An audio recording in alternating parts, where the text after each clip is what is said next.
She's a fun lady, lady. Fifi Fanta. Fiengo sele, we filele. Ma ugbedu toni da cheji ninyo. Nina mi huro, le mano pankon. Di huronde ni hunume. Madu tadagbe, mamodu deji. Madu inyakbe deo. Wawalinomi. Vous connaissez René Bewa, vous connaissez l'homme, mais en réalité, vous ne connaissez pas l'autre facette. René, c'est un monument, ils l'ont dit, c'est une icône, mais aussi c'est un homme polyvalent. Polyvalent, vous avez donc eu l'opportunité d'aller à la chaire UNESCO et de travailler un peu sur la question des élections. Du football aux élections, c'est vrai, ça fait 2 compétitions, mais qu'est-ce qui vous a motivé? Ce qui m'a motivé pour aller là-bas, Oui. je dis il faut toucher à tout. Quand vous êtes à la retraite, il ne faut pas rester cloîtré ou bien être toujours en pagne derrière le sorabi ou bien les jeux de Hadji. Non. Donc moi, j'ai appris à ne pas être sédentaire. Vous voyez. Donc ça m'a passionné. Et que l'actualité électorale en Afrique surtout, vous voyez ce qui se passe en ce moment-là, et je crois que c'est la saison, en Guinée, en Côte d'Ivoire, etc. Donc je me suis dit, mais pourquoi ne pas aller me spécialiser dans un domaine aussi fécond que le domaine des élections. Donc, comme d'autres collègues, j'ai eu une sœur dedans, elle est peut-être dans la salle, Héloïse, et c'est elle d'ailleurs qui m'a mis la puce à l'oreille, parce qu'elle aussi avait fait. Et je me suis dit, il faut que je fasse. Donc, on a fait la chaire UNESCO, droit de la personne et tout. C'est un master, équivalent au DSS, un master en management des élections. Donc, c'est de l'administration électorale. Vous pouvez aller suivre les élections partout avec ça. Partout, vous pouvez aller gérer les élections. Donc, c'est ce qui m'a passionné. Et nous sommes en période électorale. Et comme nous continuons d'apprendre aux côtés de nos aînés, nous allons écouter René Bewa tout à l'heure après la transition de la régie. Nous allons écouter René Bewa donc pour apprendre comment couvrir les élections, quelles sont les exigences au niveau éthique, au niveau déontologique pour les hommes des médias. Comment est-ce que nous pouvons faire donc pour avoir des reportages classiques, bien faits, professionnels. Et voici la transition. Communication et réalisation vidéo, choisissez le meilleur. Darish Media est une agence de communication et de production audiovisuelle. Elle assure avec professionnalisme et respect de délai vos attentes diverses. En événementiel et capitalisation, il vous offre ses services en organisation des conférences, réunions de haut niveau, capitalisation de projets, organisation et couverture des conférences de presse et de cérémonies diverses, mariage, baptême, etc. Avec une équipe dynamique et professionnelle, Darish Media réalise les films et documentaires, les documentaires institutionnels, les spots, reportages, magazines, etc. Il conçoit aussi pour vous vos stratégies de communication, la communication digitale, les services d'édition et d'impression, sans oublier les studios photos. Darish Media est situé à Béthioromédé, 3e rue à droite, après la mairie de Cotonou, en venant du carrefour Marina. Pour tout renseignement, contactez le 97 97 58 05 ou le 95 87 41 18. Darish Media, votre meilleur partenaire en communication. Merci à la régie. René Bewa, vous avez le micro. Merci, monsieur le directeur général, pour vous parler de médias et élections, l'implication des médias dans les processus électoraux. Alors, vous permettrez que je passe rapidement sur certaines choses. C'est vrai que tous ceux qui sont dans la salle ne sont pas des professionnels des médias, c'est-à-dire ne sont pas proches des médias, donc il vous faut quand même connaître un certain nombre de choses. Mais j'irai très vite. Il n'est plus un secret aujourd'hui le rôle des médias dans le développement de la société, singulièrement en période électorale. C'est justement ce thème, ce sujet d'actualité sociopolitique dans notre pays que j'ai l'honneur de soumettre à votre haute attention, chers invités. D'entrée, et pour une bonne compréhension des échanges, que je vais vous proposer tout à l'heure, permettez-moi de rappeler simplement que les médias produisent et fournissent de l'information au public cible par des supports de communication audiovisuelle et de communication écrite. Produire et fournir l'information franchissent 3 étapes.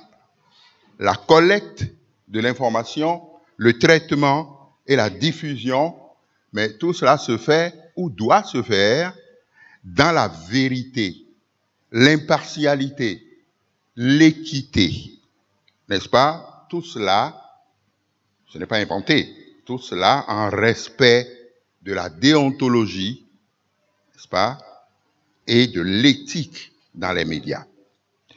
En respect donc du cadre institutionnel et juridique des médias. Alors, pour gérer donc les médias, comme vous le savez, et je passerai dessus, il y a le cadre institutionnel, et là je vous trace tout de suite que ce cadre institutionnel qui encadre, si je peux me répéter comme ça, les médias, donc il y a le ministère de la Communication, qui est le ministère de tutelle des médias, il y a la HAC également, qui a bouche dedans, comme on le dit. Mais il n'y a pas que ça. Il y a 2 associations faîtières. Il y a l'UPMB, l'Union des professionnels des médias du Bénin, et il y a le CNPA Bénin, le Conseil national du patronat de l'audiovisuel et naturellement de la presse. Donc, ce sont là les 2 associations faîtières. Mais en dehors de ça, il y a des organisations spécialisées. J'entends l'ODEM, par exemple, et puis j'entends la Maison des médias, là où nous sommes en ce moment. Alors, ce sont les 2 organisations spécialisées. Le cadre juridique, très rapidement, est marqué par une multitude de tests à valeur constitutionnelle et des tests spécifiques. Alors, comme, disons, test à valeur constitutionnelle, il y a naturellement déjà la Constitution. Vous savez que, bon, elle a été révisée. Originellement, c'était la Constitution du 11 décembre 1990 qui a été révisée, naturellement, il n'y a pas longtemps, en 2019 plus précisément. Depuis le 7 novembre 2019, il y a eu cette révision de la Constitution. Et en dehors de ça, toujours pour les tests à valeur constitutionnelle, il y a la loi organique relative à la HAC. Il y a ça également qu'on ajoute. Alors, si je descends tout de suite, je vous passe des numéros des lois, des références de loi, je passe sur tout ça.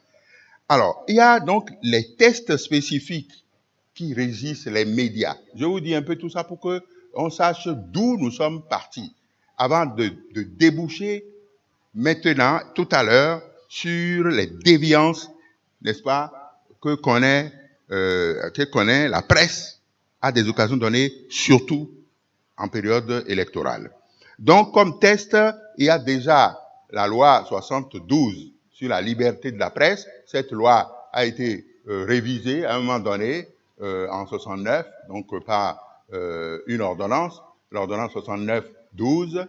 Et puis, il y a aussi une autre ordonnance, l'ordonnance 69-22, qui réprime, il faut le dire tout de suite, les troubles à la paix publique. Ça réprime cela. Est-ce que vous voyez? Et ça réprime également la diffusion des fausses nouvelles. Ça réprime également ça. C'est une ordonnance.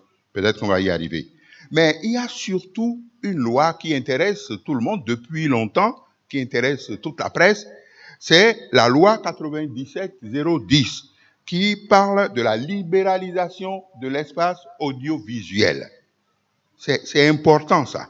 Et cette loi parle en même temps des dispositions pénales, n'est-ce pas, sur les délits de presse. Dispositions pénales spéciales. Et puis toujours, comme cadre juridique qui marque les médias, il y a le code de déontologie, j'en ai parlé, un code qui a été confectionné en septembre 1999, et ce code était assorti d'un guide d'éthique qui a été confectionné en 2010. Il y a également la loi portant code de l'information et de la communication, n'est-ce pas? Vous en avez entendu parler, c'est depuis 2015 qu'on a ça, et il y a la loi portant code du numérique, et ça c'est depuis 2017.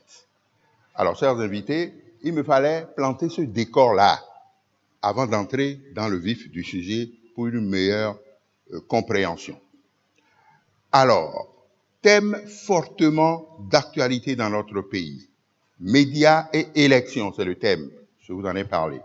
Le processus électoral, comme tout le monde le sait, est subdivisé en 3 phases. Il y a la phase préélectorale, la phase de l'élection proprement dite, et la phase post-électorale. Alors, qu'est-ce qui se fait là? Il faut préciser tout de suite qu'à chacune de ces phases, eh bien, les médias ont un rôle important à jouer. Malheureusement, les médias glissent parfois. Alors, à la phase préparatoire de l'élection, les médias aident le pouvoir exécutif à rappeler aux populations l'échéance électorale et porter à leur connaissance la mise en place des organes en charge de l'organisation de l'élection. Les médias se mettent aussi à la disposition de ces organes-là, c'est-à-dire la Sénat, la Cour constitutionnelle, le COS-CELEPI, c'est-à-dire les institutions de la République impliquées dans l'organisation des élections. Assemblée générale, la Cour constitutionnelle, je vous ai déjà cité un peu ça, la HAC, pour ne pas les citer, le gouvernement aussi est impliqué dans l'organisation des élections. Alors, qu'est-ce que les médias font en ce moment à cette étape-là? Publication des listes électorales, communiqués de recrutement des agents électoraux, et puis d'autres communiqués utiles à la bonne organisation. De même, les médias initient une multitude de reportages sur les faits pré-électoraux, n'est-ce pas, interviews par-ci par-là, avec des personnalités, avec, ils font même des micro-trottoirs. Et puis, ils surveillent l'état d'avancement des travaux préparatoires de l'élection. Ils programment des débats du journal parlé et télévisé. Et puis, mais ce qui est remarquable à noter est que les médias de la presse audiovisuelle suivent au fur et à mesure le déroulement du scrutin et rendent compte au fur et à mesure, effectivement. Mais la presse écrite n'a pas la possibilité de faire ça. Elle couvre, mais ce n'est que le lendemain qu'elle sert, n'est-ce pas, ses lecteurs. Donc, à la phase de l'élection, disons proprement dite, bon, c'est les couvertures médiatiques, c'est les reportages, on intervient dans toutes les éditions, etc., etc.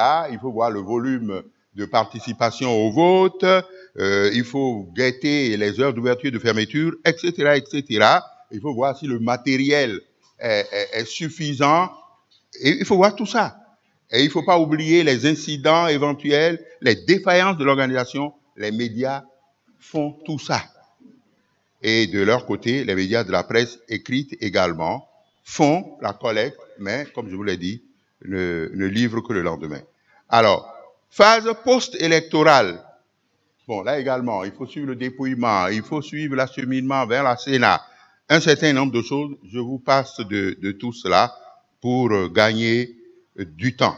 Il y a des émissions débats, donc juste après les élections, il y a des émissions débats qui se font pour évaluer le scrutin, etc., etc.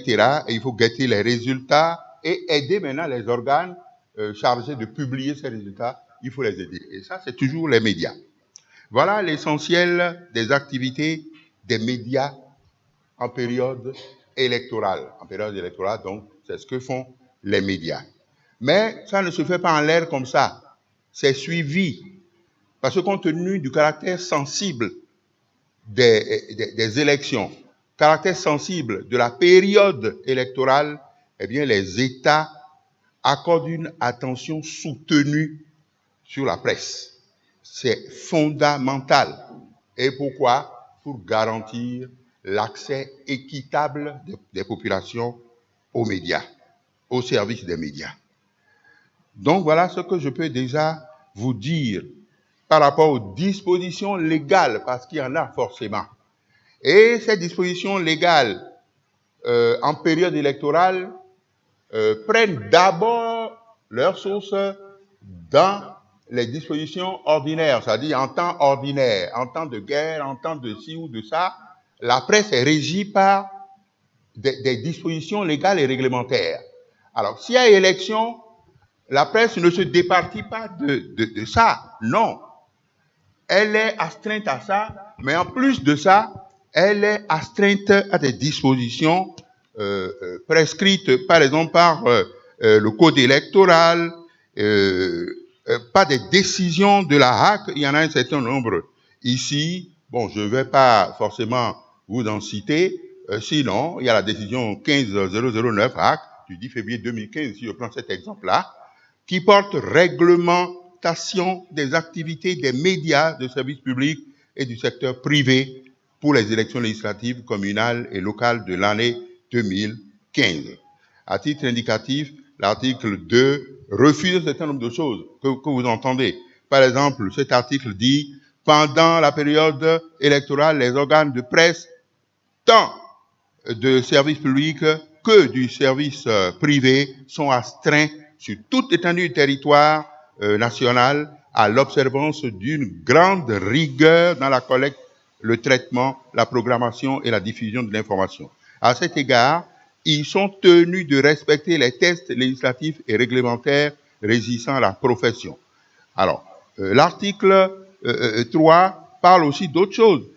Cet article interdit un certain nombre de choses. Les revues de presse, par exemple, on ne peut pas faire ça n'importe comment. Ça doit durer 10 minutes.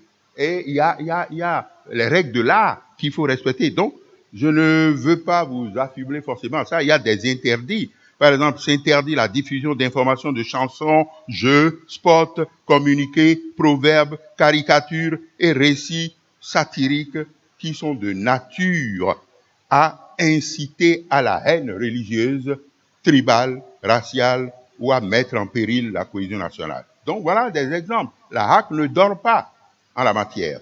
Bien d'autres instructions circonstancielles de la HAC existent. Je viens de vous parler des revues, je viens de vous parler du principe de l'équilibre dans les débats et entretiens. Bon, tout cela existe. La HAC exige le professionnalisme, n'est-ce pas? Le sens de responsabilité des journalistes et des communicants, tous ceux qui doivent donner de l'information, eh bien, la HAC y veille.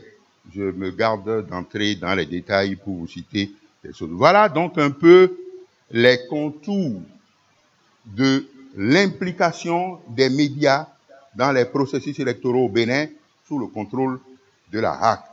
Maintenant, la question qu'on doit se poser, et je crois que c'est là le vif même du sujet, mais est-ce que cette implication-là, c'est vrai, les médias s'impliquent dans les processus électoraux, mais est-ce que cette implication est toujours saine, conforme aux normes légales et réglementaires? Le constat sur le terrain est qu'il y a bien souvent des déviances. Il y en a toujours jusqu'aujourd'hui.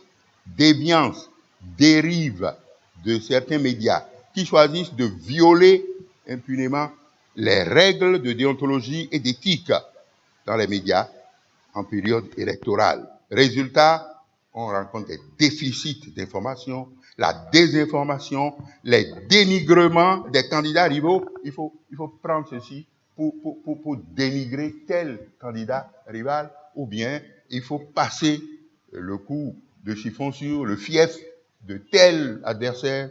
Donc, ça existe.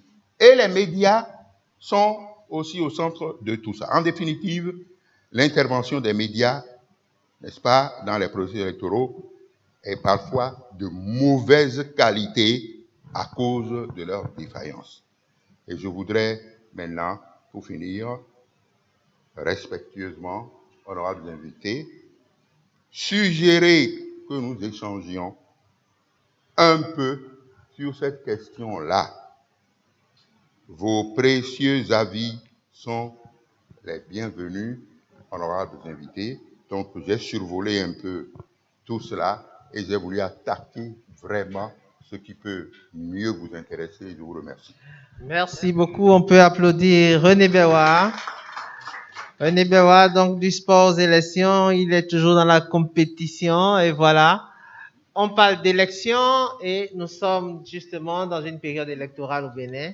Et l'intérêt donc de ce plateau, c'est effectivement sans tabou, sans langue de bois. Nous disons tout.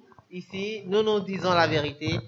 Est-ce que la presse se porte bien? Comment est-ce que nous pouvons faire pour que la presse se porte mieux?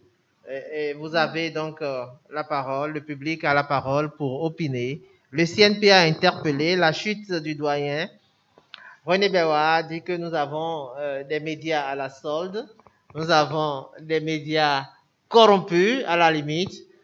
Alors, secrétaire général du CNPA, nous sommes indexés. Est-ce que la presse béninoise, le patronat de la presse est corrompu? Les organes de presse béninois sont corrompus? C'est peut-être trop dit, mais en tout cas, ça a l'air. Comment est-ce que vous couvrez les élections? Qui vous donne de l'argent? CNPA. Merci beaucoup. Les médias corrompus, est-ce que le CNPA est corrompu? Le CNPA n'est pas corrompu. Premier élément. Deuxième élément, les médias ne sont pas corrompus. Ils ne sont pas pour autant corrompus. On ne dira pas qu'il n'y a pas acte de corruption. Mais vous êtes promoteur, même si aujourd'hui votre journal est un journal thématique. Néanmoins, vous avez besoin de faire vivre votre entreprise parce que un journal, c'est une entreprise, un journal, c'est une équipe rédactionnelle, un journal, c'est des charges. Si je dis journal, c'est parce que peut-être je suis en face d'un promoteur de journal. Il y a la radio, il y a la télévision également. Donc, tout ça, c'est des charges auxquelles il faut faire face. Cependant, est-ce que parce qu'on a besoin de se faire une santé financière pour maintenir l'entreprise, il faut accepter de publier tout? Non. Non. Et c'est là, certainement, que nous faisons face à des brebis galeuses qui ne savent pas faire la différence entre une information qui apporte un plus à la population, au lecteur, et cette information qui pourrait peut-être mettre le feu aux poudres. Nous savons ça.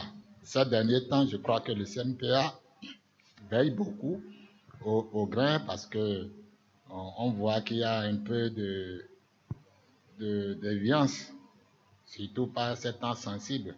Et le CNPA ne cesse pas de veiller au grain.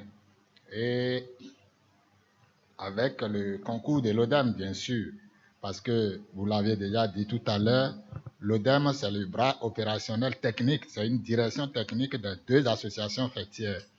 Donc, avec le concours de l'ODEM, qui est le gendarme de la presse, je crois qu'un travail est en train d'être fait pour prévenir ces cas de déviance.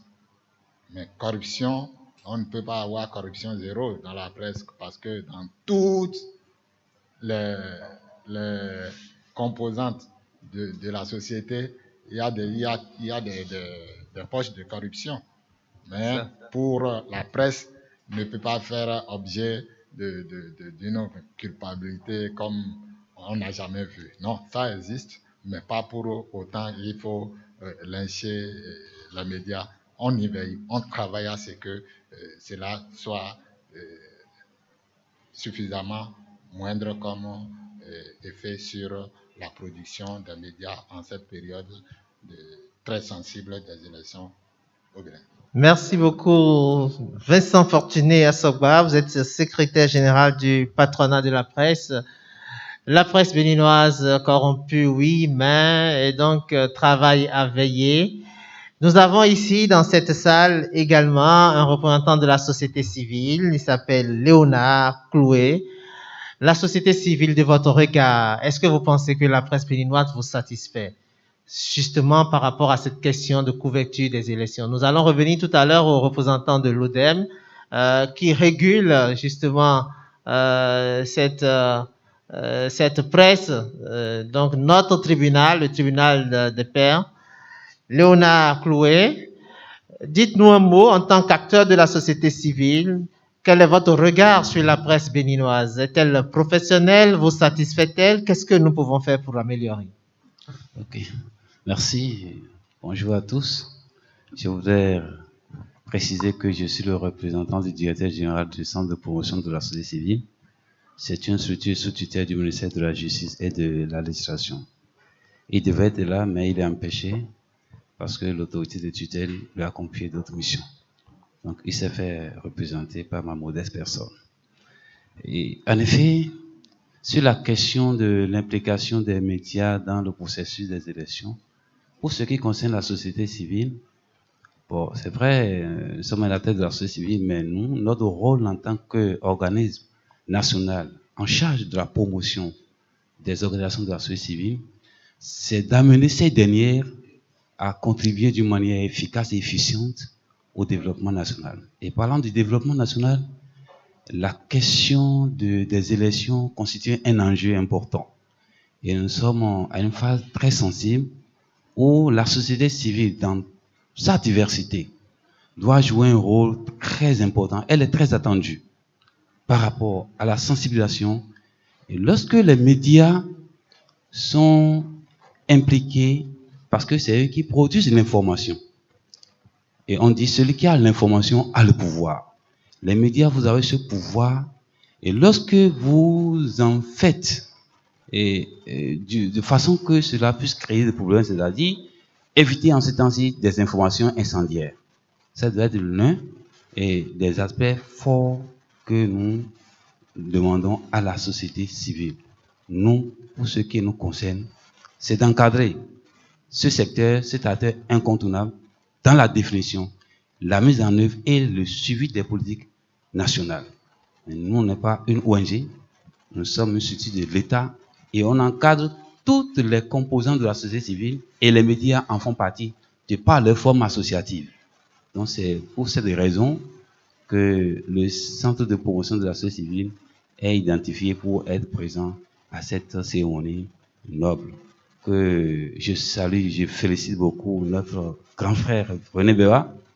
Quand vous permettez que je fasse un petit pas en arrière, quand on était enfant, c'est cette voix-là, effectivement, à travers les radios, que nous cherchons à entendre. Aujourd'hui, j'ai eu le plaisir, l'honneur de voir la personne et d'entendre sa voix. Il est une école vivante. Je vous remercie. Merci beaucoup pour ce témoignage vivant. On peut l'applaudir. Donc, le Centre de promotion de la société civile, sous tutelle du ministère de la Justice, justement, dit qu'il faut encadrer la presse. Il faut encadrer la presse. L'ODEM, Serge David Zouemé, il est membre de l'ODEM, il est ici. Monsieur Serge David Zouemé, l'ODEM, c'est le tribunal des pairs. Par 7 ans d'élection, le diagnostic est posé. Vous êtes une presse corrompue. Vous êtes une presse non corrompue selon le CNPA. Écoutez, vous êtes de quel côté, messieurs les arbitres? Est-ce que la presse va bien? Merci, je voudrais déjà remercier notre cher René Béwa pour la qualité de l'exposé. Je vais peut-être intervenir sur 2 versants. Oui, le tout premier en qualité de conseiller à l'ODEM. Il faut quand même reconnaître que nous avons encore des défis à relever en termes de pratique du métier.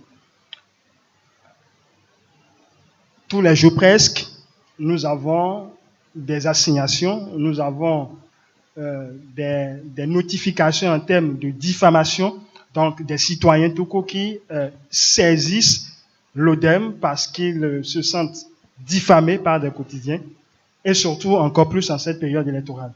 Pas plus qu'hier, au cours de notre plénière d'hier, nous avons encore reçu, une correspondance d'un plaignant d'un parti politique par rapport à une publication d'un journal assez réputé dans notre pays. Nous avons essayé plus ou moins de réfléchir un peu sur le contenu de l'article. Nous avons même prévu les tout prochains jours, inviter le promoteur, le directeur de publication, pour qu'ils viennent justifier, nous dire les motivations de cette publication qui, il faut le dire, est de nature à créer un peu de la zizanie, surtout en cette période très sensible.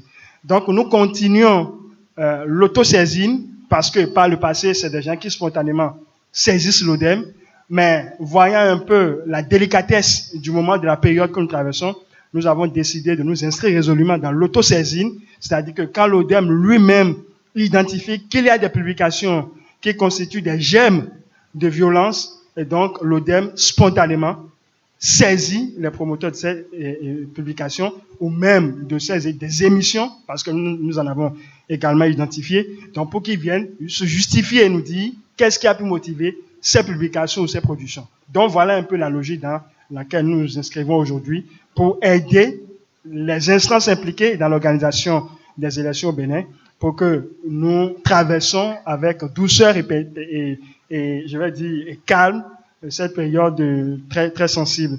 Mais de l'autre côté, je suis aussi journaliste, il ne faut pas l'oublier. J'ai deux petites préoccupations par rapport à l'exposé de notre aîné.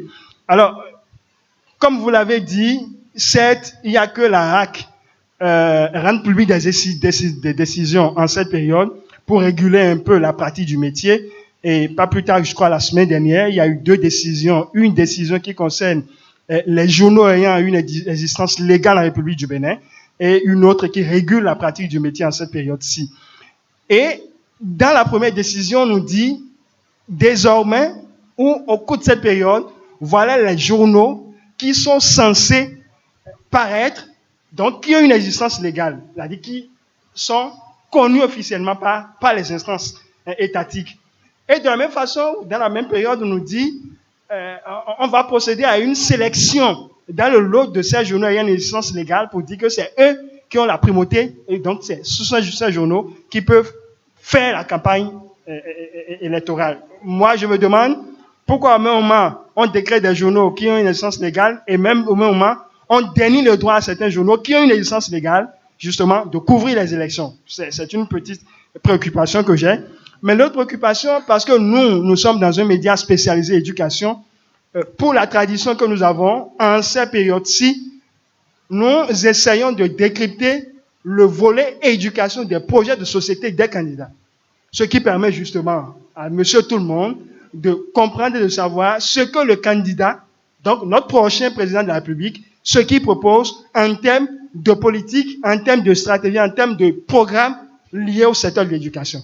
Mais c'est pour cette fois-ci aussi, on nous dit qu'on ne doit pas aller au cœur des projets de société des candidats, au risque justement, je ne sais pas pour quel motif vraiment.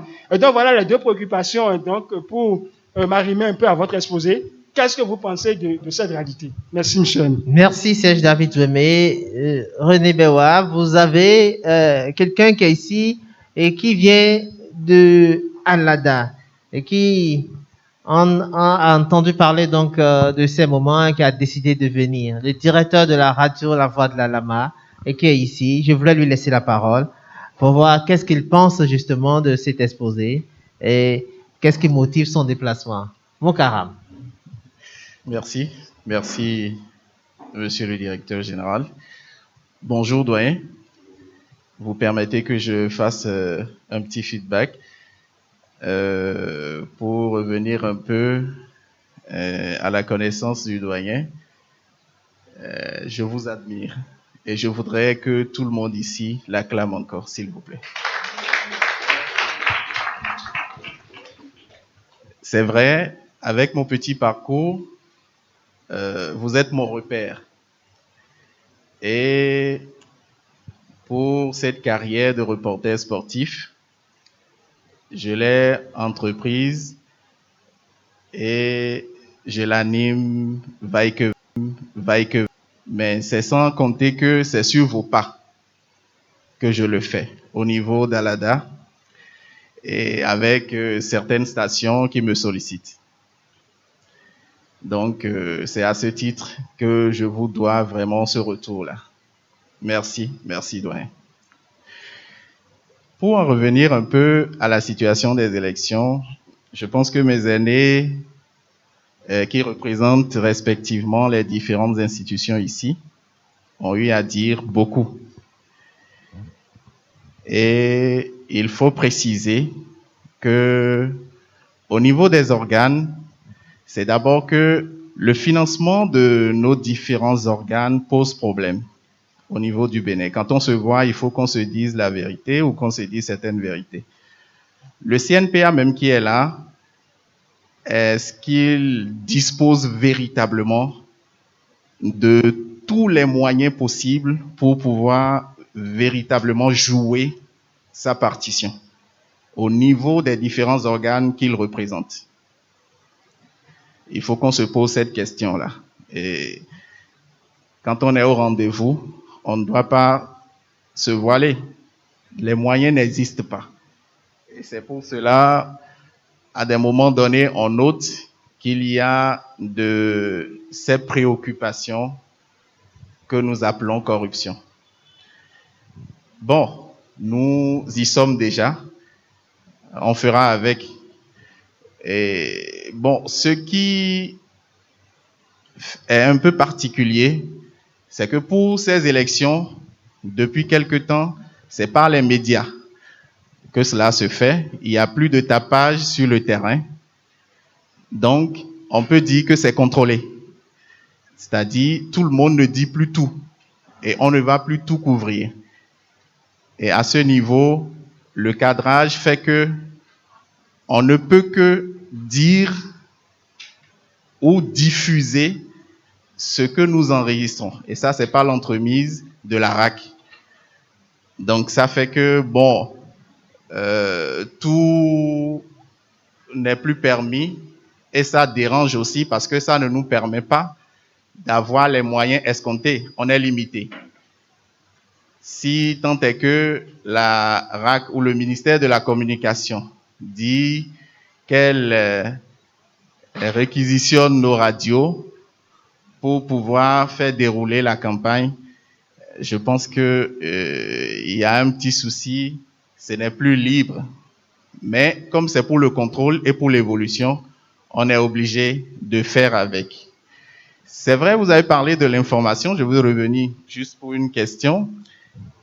J'en fais mienne la dernière préoccupation du représentant du CNPA tout à l'heure par rapport au choix des organes, mais aussi que est-ce que normalement, tel que c'est limité, c'est-à-dire tel qu'on demande que la campagne soit faite de façon médiatique, est-ce que cela avantage vraiment les médias? C'est ma préoccupation. Est-ce que ça avantage vraiment les médias? C'est la seconde préoccupation. Je vous remercie.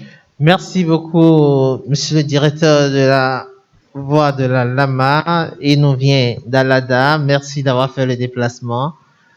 Alors, vous avez plusieurs questions. Je vais y ajouter la mienne pour demander si il est normal que les médias soient interdits de commentaires sur les projets de société, s'il est normal que les médias ne puissent opiner justement sur les choix qui sont proposés pour éclairer le peuple.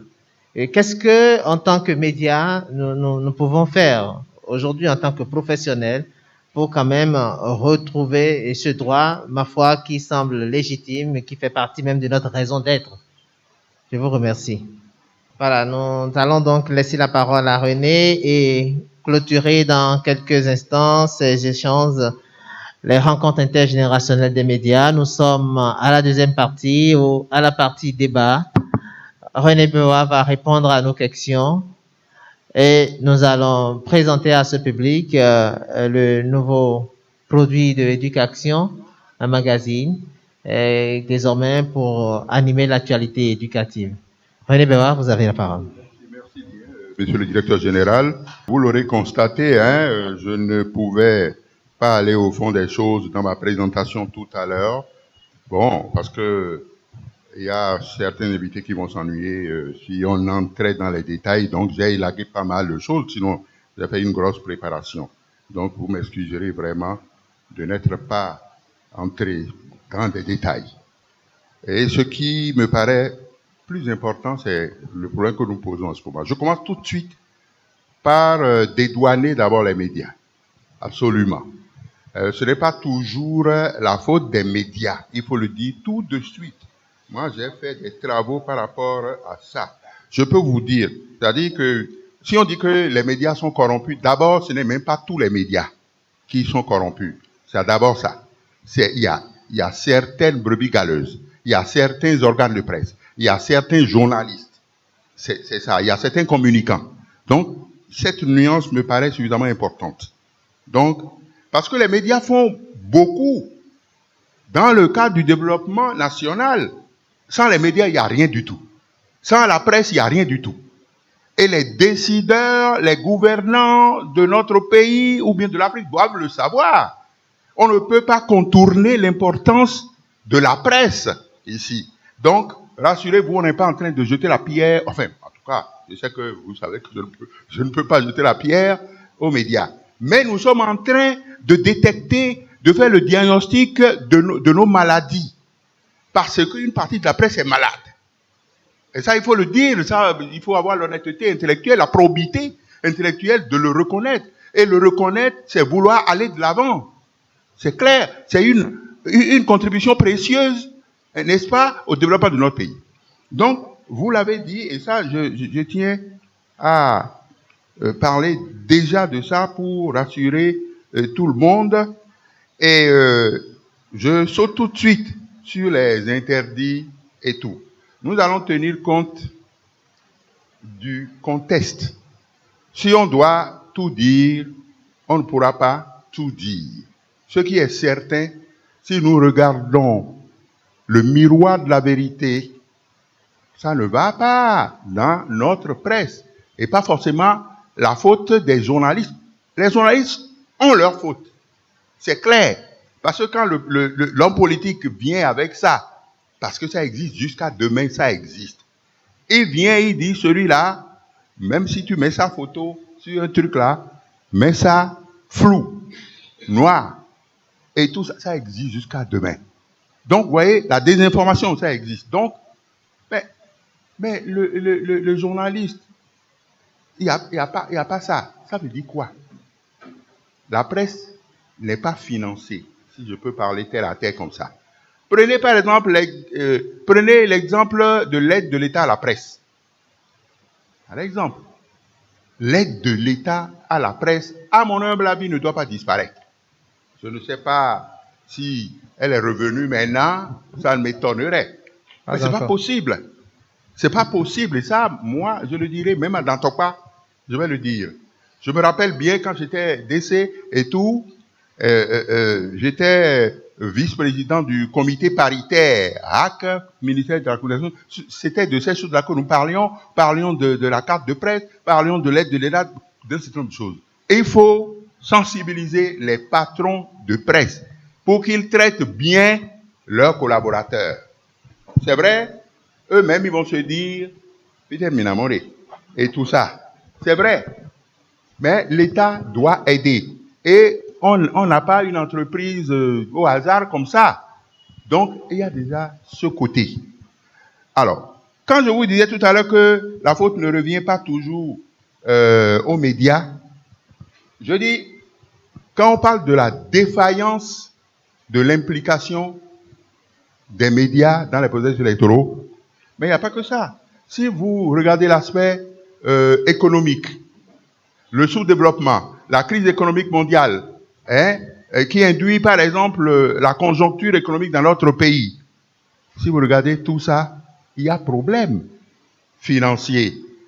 Quand vous allez par exemple dans les villages et autres là, l'analphabétisme, la maigreur du pouvoir d'achat, il y a un certain nombre. Donc, les médias ne peuvent faire que ce qu'ils peuvent. Oui, parce que si le type n'a même pas des sous pour s'acheter un poste radio, etc., vous voulez qu'il ait quelle information? Donc, tout ne dépend pas des médias. Si le territoire national n'est pas couvert, ça ne dépend pas toujours des médias. Il faut que l'État fasse quelque chose pour régler ces problèmes sociaux que je venais d'évoquer, ces problèmes économiques que je viens de régler. En revanche, là où les médias doivent être indexés, comment on va faire? Si l'homme politique vient vers vous, ou bien tout ça, bon, on est obligé de prendre, me diront certains. Donc, c'est un problème difficile à résoudre. Je ne sais pas si vous voyez un peu ce que je dis. Voilà que le type, c'est-à-dire le journaliste, je veux dire, et même il y a des organes même qui s'y impliquent, hein, il y a des patrons de presse aussi qui s'y impliquent, qui sont d'accord de prendre les sous et tout. Et s'il prend les sous, vous voulez qu'il écrive ou bien qu'il dise des choses contre celui-là, il ne peut pas. Donc, c'est un problème entier qu'on doit résoudre. Maintenant, les interdictions, parce que le SG du CNPA a évoqué ce problème et un autre camarade est revenu dessus. Bon, c'est gênant. C'est très, très gênant. Moi, j'avais fait un travail il y a quelques années sur la liberté de la presse en Afrique, cas du Bénin et du Togo. C'était mon sujet de mémoire de maîtrise il y a peut-être une bonne trentaine d'années. Là-bas, voyez-vous, liberté de la presse et tout. Donc, je crois que c'est très sensible comme sujet. Il ne faut pas forcément toucher là, à ça. Et si c'est interdit, parce que c'est quand même, à mon avis, ridicule. Projet de société. Et je n'ai pas lu le communiqué. Moi, je n'ai pas lu. Et si on interdit à la presse de faire son travail, de voir et tout, la presse aussi doit savoir traiter l'information. Parce que ça aussi, c'est dans le traitement. On fait la collecte, d'accord, mais il y a le traitement. Et le journaliste, il n'est pas forcément bête. Mais on ne peut... Les sources d'information, c'est fondamental. On ne peut pas faire des rétentions vers les sources d'information. Donc, pour ça là, c'est pas bon.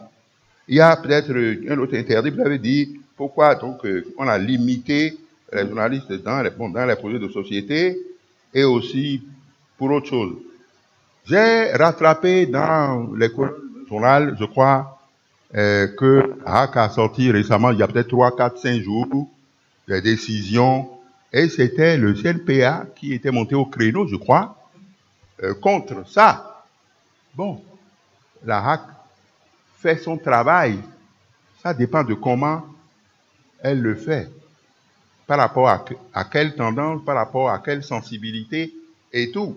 Ça fait son travail. La loi organique définit certaines choses. Donc, mais les organisations spécialisées ont le plein droit de monter au créneau pour critiquer si, je ne sais pas qu'est-ce qui a été fait par la suite, est-ce que vous avez rencontré la HAC, est-ce que, vous dit, bon, si c'est tout au plus un plaidoyer qu'il faut faire ou bien discuter avec ces institutions-là, discuter. On va quand même peut-être pas rester comme ça.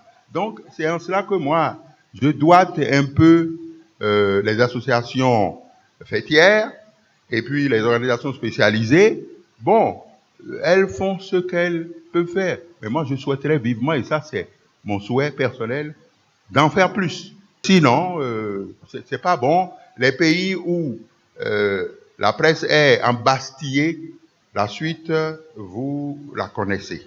Donc, essayons de faire des efforts dans ce sens pour vraiment, je ne dis pas que la presse n'est pas libérée, mais il faut la libérer davantage. Merci beaucoup René Bewa. Il faut libérer la presse davantage. SGCNPA, vous avez peut-être une petite réponse à apporter et puis nous allons clôturer ce chapitre donc des rencontres intergénérationnelles des médias. Fortuné Asoba, merci. Merci beaucoup, Vital. Et je voudrais une fois encore remercier le doyen René Bewa pour sa contribution au débat. Je crois que le CNPA est conscient de la situation et par rapport aux décisions querellées, je crois que les négociations ou les discussions sont en cours parce que nous les avons signifié clairement qu'on ne peut pas empêcher les médias d'exercer les métiers. Puisque vous l'aviez dit ici tout à l'heure, sans médias, il n'y a pas de développement. Et partout au monde, il est connu que les médias jouent un rôle social, extrêmement social. Mais aujourd'hui, que la HAC se donne le luxe de dire on ne peut pas entrer dans les projets des sociétés. Vous voyez qu'on est en train de refuser à la presse. On dit déposez vos micros, déposez les caméras et rangez vos bics. Ce qui n'est pas possible. Nous leur avons signifié cela. Et tout à l'heure, le conseiller de l'ODEM parlait de cette décision de faire en sorte qu'il y a une frange d'organes de presse qui soit retenue pour couvrir les élections, les autres non. Je vais clarifier un peu cette décision, puisque nous sommes sur le sujet également. Il s'agit en réalité de prendre un certain nombre d'organes avec qui la HAC entend signer des contrats. Et le reste, on laisse. Alors que la HAC elle-même vient de rendre une décision où elle cite les organes qui sont reconnus de façon officielle. Nous, on a dit non, vous ne pouvez pas prendre une partie. Vous composez avec tout le monde. La presse n'est pas divisible. Nous sommes un, qu'elle soit presse écrite, qu'elle soit télévision, qu'elle soit radio, nous formons une seule entité. Donc vous voulez prendre, si c'est 5 francs, vous voulez donner à chaque organe, vous donnez. Mais on ne vous permettra pas, nous en tout cas, en tant que fêtière, on ne peut pas permettre que des gens soient lésés et qu'on loge d'autres dans des hôtels à 5 étoiles. Voilà, et le CNPA n'est pas prêt à cautionner cela. Et jusque-là, je crois que nous sommes à ce niveau-là de la discussion. C'était la discussion a eu lieu le samedi dernier. La HAC a promis nous revenir. Jusque-là, nous n'en avons pas. Si elle décide de faire comme elle entend, elle n'a qu'à aller. Si ceux-là qui sont retenus entendent aller là-bas, en tout cas, nous, en tant que fêtières, nous nous rangeons du côté de la masse qui dit qu'il faut prendre tout le monde en compte parce qu'on connaît, l'orateur l'a dit tout à l'heure, depuis plus de 5 ans maintenant, nous n'avons plus l'aide de l'État à la presse privée. C'est combien le montant annuel? C'est 350 millions. En Côte d'Ivoire, c'est des milliards. Nous sommes, depuis 1997, que cette aide a été instaurée à 350 millions de francs l'an. Alors que tous les jours, le nombre d'organes de presse ne cesse d'augmenter. Nous reconnaissons que tout n'est pas parfait, mais nous savons que nous faisons un travail incontournable dans ce pays pour le développement et pour le maintien de la paix. Donc, le CNPA est veillé et reste du côté de la masse pour que la vérité triomphe en ce qui concerne les élections en cours. Parce que sans la presse, il n'y aura pas véritablement élection, il n'y aura pas véritablement, comment le dire, la démocratie. Parce que la presse constitue un des leviers importants de la démocratie dans le monde et par ricochet au Bénin depuis 1990. Merci beaucoup au secrétaire général du CNPA que vous pouvez applaudir, qui se bat pour la presse aux côtés donc du président. Nous avons reçu il y a quelques minutes le président de l'ODEM, de l'Observatoire de déontologie et de l'éthique dans les médias. Nous allons lui donner 1 minute d'intervention et clôturer donc avec le magazine Éducation. Merci. René Adeline. Merci tout le monde. Nous rendons hommage à tous ceux qui ont fait le déplacement. Nous rendons hommage à tous les journalistes. Même si un journaliste a 10 ans, nous lui disons merci. Nous souhaitons le doyen. Moi, j'étais en 6e, en 5e. quand je vous entendais sur les radios OTB avec Feu, Wilfried, Victor, Haïté, Moufli a dit ainsi de suite. Donc, si je suis journaliste, c'est à cause de vous, un peu. Donc, je vous dis merci d'être présent. Ça fait plus de 30 ans. Je m'appelle aussi René, mais c'est à Denis ici. N-Y-I. Merci aux journalistes d'avoir fait le déplacement. Quand le secrétaire général du CNPA parle, je ne peux plus répéter ce qu'il a dit. Mais on dit que la répétition est parfois pédagogique. Donc, nous, les institutions de la presse que nous sommes toujours ensemble. Nous ne sommes pas divisés. Nous menons le combat ensemble. Vous avez appris cette affaire de signature à l'ARAC et autres. Donc, nous aussi, nous n'avons pas encore signé. On ne peut pas nous mettre la baïonnette derrière et nous allons signer. Donc, soyez calmes. Si quelqu'un n'a pas compris ce qui se passe dans ce domaine, après la partie, après les débats, vous vous rapprochez de nous, on vous explique ce qui se passe encore dans la presse. Donc, ça veut dire que la presse, je ne vais pas vous dire que nous sommes dans un coma, parce que vraiment, le peu qu'on devait nous donner pour nous permettre de fonctionner comme il se doit, on ne l'a pas. Mais malgré ça, nous continuons de travailler. En ce qui concerne l'ODEM, l'Observatoire de la déontologie et de l'éthique dans les médias, bien que nous soyons sans moyens, ce n'est pas un péché de le dire, de l'avouer, nous croyons en Dieu, c'est la formule des États-Unis, in trust, in God we trust. Donc nous aussi, on croit en Dieu, on croit à la presse béninoise, on croit à la démocratie béninoise. La presse n'est pas embastillée, doyen. Même si elle était embastillée, il y aura toujours une parcelle, il y aura toujours une petite portion des journalistes qui vont continuer le combat. Ça veut dire que même si dans toute corporation, il y a des brebis galeuses, il y a toujours des gens qui sont professionnels. Donc l'ODEM, chers collègues, nous sommes à vos côtés. On ne nous a pas abandonnés. Notre siège est à Papa. Faites un tour, on va vous accueillir, même si on n'a pas les moyens. Mais sachez que, à part le communiqué, nous avons fait déjà des autosaisines que nous allons publier. Il y a aussi des fake news, ou bien des infox, des mauvaises informations, ainsi de suite. Il y a aussi des collègues qui ont des procès contre d'autres collègues, et c'est devant les tribunaux. Si nous rendons nos décisions, il y a des collègues qui prennent cette décision-là, qui amènent au tribunal pour envoyer leurs collègues encore en prison. Il y a tout ça là. Nous menons, hier encore, nous avons entendu d'autres collègues, des combats, des problèmes de... C'est-à-dire, quand on porte plainte devant l'ODEM, c'est pas seulement, nous ne sommes pas là seulement pour rendre des décisions, mais entre professionnels des médias, nous nous écoutions et nous essayons de voir qu'est-ce qu'on peut faire pour sauver la face. Si nous devons mettre nos travers devant le public, le gouvernement va dire voilà ce qu'on veut aider, ça là. Hein? Ils ne sont pas indépendants, ils sont fantaisistes, ils sont des pagailleurs. Nous ne sommes pas des pagailleurs, nous sommes professionnels et nous le demeurons jusqu'au bout. Merci à ceux qui ont organisé les rencontres intergénérationnelles des médias et nous les souhaitons longue vie. Hein? Merci beaucoup, président de l'ODEM, René Adeni. Il s'appelle aussi René. Il a clôturé ce débat.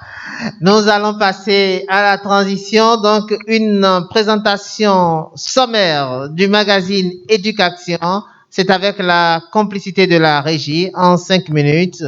Et Romuald Lobo, directeur de la prospective et du développement à Éducation, il aura 5 minutes chrono pour nous dire de quoi retourne ce nouveau produit. Merci.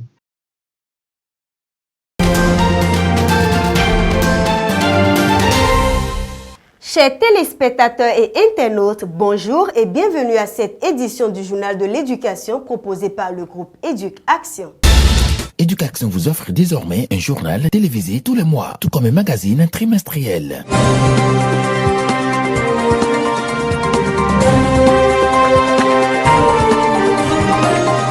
Vivez l'actualité éducative en temps réel avec Éducation.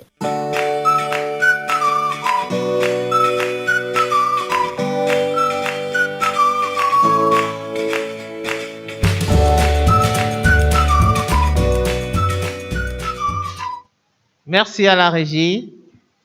Romuald Lobo, vous avez le micro pour 5 minutes chrono. Exactement. Bonjour à toutes, bonjour à tous. Bonjour à René Bewa, que l'on ne présente plus. Éducation, nous venons de loin, vous le savez, vous qui avez adopté Éducation depuis juillet 2013, eh bien, nous avons décidé à Éducation de diversifier nos offres. Vous nous avez connus avec le site internet www.eduaction.org.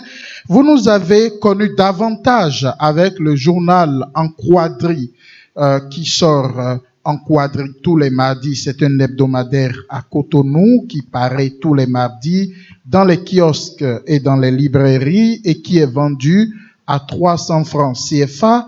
Mais aujourd'hui, vous nous découvrez davantage avec ce magazine Mag Éducation qui se veut un magazine panafricain qui aborde les thématiques pointues du secteur de l'éducation au Bénin et en Afrique. Pour cette première parution, eh bien, vous avez d'excellents dossiers qui portent sur la menstruation et donc de nos enfants, de nos filles à l'école.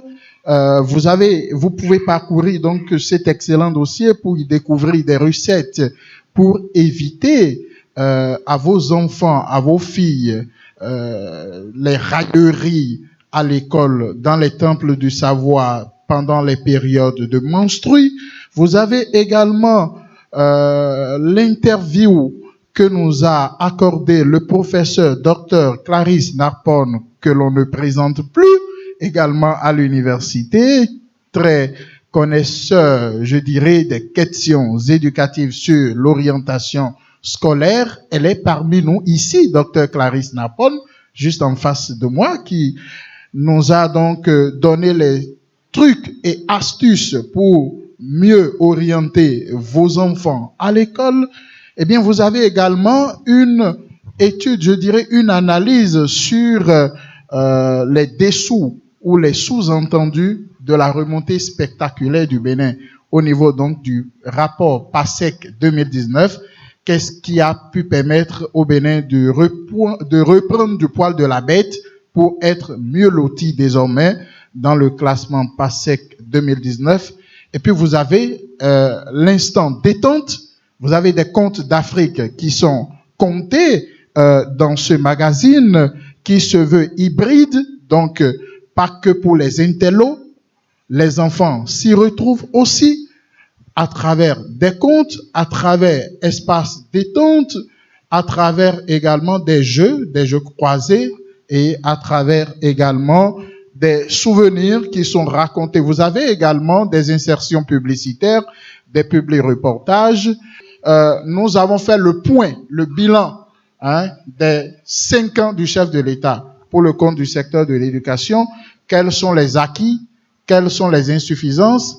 Qu'est-ce qu'il faudra améliorer pour le compte du secteur de l'éducation? Vous découvrirez ça dans cette parution numéro 1 du MAG Éducation et vous avez une chronique signée de Ulrich Vital Arotondi qui pose les vrais débats du secteur de l'éducation et fait des propositions pour une sortie de la situation dans laquelle nous sommes plongés aujourd'hui au niveau du secteur de l'éducation où tout y est dit, ça piétine. Les grandes décisions qui sont attendues pour le compte du secteur ne sont pas encore prises jusque-là. Et puis, il y a également d'excellents articles que je vous laisse découvrir. Le magazine Il ne coûte pas cher. Vous le trouverez ici tout de suite et maintenant. Vous pouvez l'acheter à un coût forfaitaire de 5 000 francs CFA. Vous le retrouverez également dans les librairies dans notre pays, de Cotonou jusqu'à Parakou, dans le septentrion, un peu partout. Vous le trouverez dans les librairies et puis également dans les kiosques, mais pas dans tous les kiosques. Dans certains kiosques, eh bien, vous le trouverez au prix de 5 000 francs CFA. Annonceur, vous pouvez donc vous positionner sur tout ce que vous avez comme événementiel, tout ce que vous avez également comme public reportage, tout ce que vous avez comme produits et services de vos sociétés respectives, eh bien, contactez-nous au 97 58 05 97 58 05. Eh bien, vous nous contactez et nous allons discuter avec vous des facilités que nous pouvons vous accorder à prix réduit pour donner de la visibilité à toutes vos initiatives. Ici et maintenant, vous pouvez vous le procurer à un prix de 5 000 francs CFA. Vous le retrouverez dans toutes les librairies du Bénin, sur toute l'étendue du territoire national. Vous qui aimez la lecture, je fais un clin d'œil particulier à monsieur le directeur de la Maison des médias, Alain Benoussessou, qui a quand même, malgré tout, qui a transfiguré la Maison des médias et qui est un amoureux de la lecture. Eh bien, monsieur Sessou, ce magazine, il est le vôtre. Vous pouvez vous le procurer désormais à 5 000 francs CFA à Éducation, au siège de l'Éducation à Gbedjoro-Mende, dans toutes les librairies sur le territoire national et ici et maintenant auprès des commerciaux que vous pouvez facilement contacter. Ils sont habillés en bleu. Les hôtesses pourront vous servir ce magazine. Merci à chacun et à tous.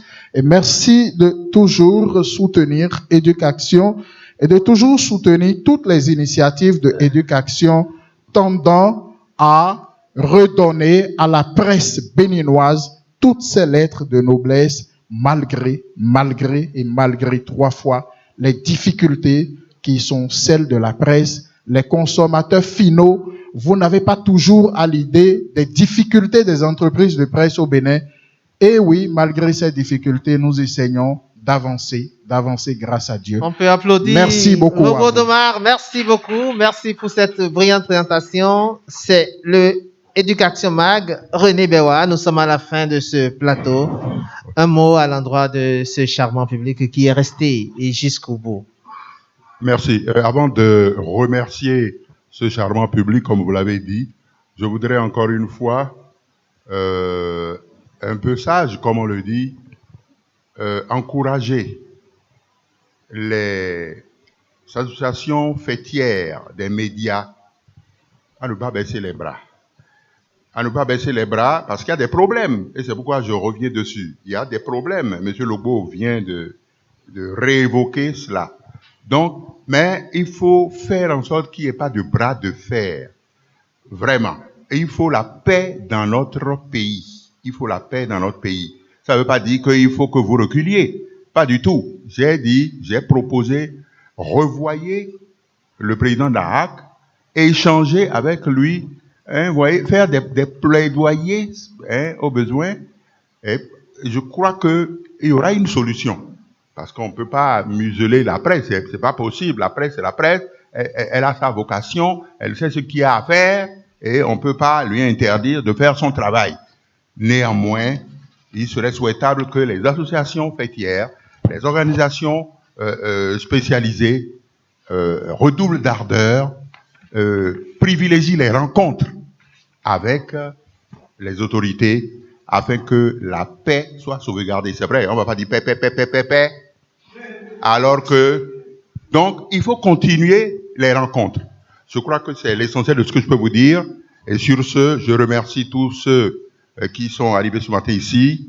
Merci infiniment, je l'avais déjà dit tout à l'heure, inutile que je le répète, que Dieu vous bénisse et que, bon, et que vous trouviez sur le chemin du retour tout le bonheur escompté, n'est-ce pas?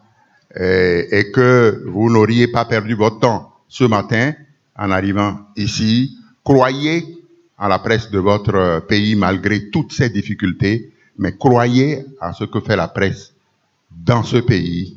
Merci encore une fois. Merci infiniment. Merci beaucoup René Bewa. Vous pouvez l'applaudir pendant qu'il signe le cahier des rimes. Ce cahier qui marque donc le passage de chaque invité. Il va signer ce cahier et nous allons faire comme lui, terminus, tout le monde descend. Les rencontres intergénérationnelles de ce 25 mars 2021, nous sommes à la fin et donc nous pouvons clôturer avec donc ces derniers tates, instant solennel où René Bewa, inspiré, laissera un message donc dans ce livre archive, témoin des passages des aînés, témoin du passage de toutes ces personnes qui ont apporté de la qualité, qui ont apporté du grain à la presse béninoise et qui continuent de nourrir notre engagement. Merci beaucoup à tout le monde. Merci à toutes les personnes qui ont fait ce déplacement. Merci à vous d'avoir pris part active à ce rendez-vous. rencontre intergénérationnelle des médias. C'était avec René Bewa. 30 ans au service des impôts, 30 ans à la radiodiffusion. Il a servi ce pays avec amour et abnégation. Nous avons appris ce jour que seule la passion motive et engage. Et il nous a exhortés à avoir de la passion et du professionnalisme dans tout ce qu'on fait. Merci beaucoup pour ces moments de qualité que nous venons de passer avec René Bewa, qui est en train actuellement donc de signer ce livre archive pendant que les hôtesses passent pour vous proposer le magazine Éducation. Merci beaucoup. Et je vais lui laisser le micro pour nous lire donc son message. Rime 21, quelle initiative géniale. Rime 21, quelle initiative géniale. Quelle superbe idée. Merci de m'avoir honoré. Que l'aventure se poursuive pour le développement de la presse dans notre pays. Vive Éduc-Action, vive la presse béninoise, vive le Bénin. Cotonou, merci. Le 25, voilà. Merci beaucoup. Terminus, tout le monde descend. Merci. Oui, merci.